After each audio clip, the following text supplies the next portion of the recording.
দেশের গুরুত্বপূর্ণ স্থাপনায় সম্ভাব্য হামলার আশঙ্কায় সতর্কতা জোরদারের নির্দেশ দিয়েছে পুলিশ সদর দপ্তর।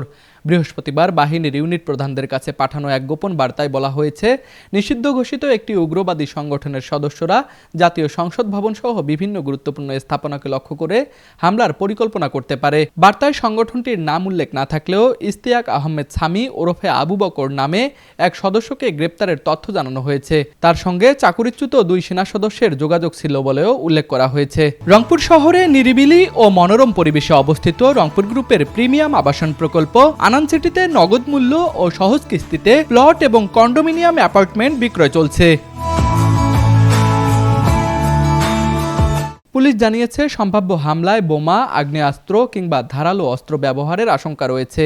টার্গেট হিসেবে জাতীয় সংসদ, আইনশৃঙ্খলা বাহিনীর স্থাপনা, ধর্মীয় উপাসনালয়, বিনোদন কেন্দ্র এবং শাহবাগ এলাকা উল্লেখ করা হয়েছে। এছাড়া বিভিন্ন বাহিনীর অস্ত্রাগারেও হামলার পরিকল্পনার তথ্য পাওয়া গিয়েছে বলে জানিয়েছে পুলিশ সদর দপ্তর।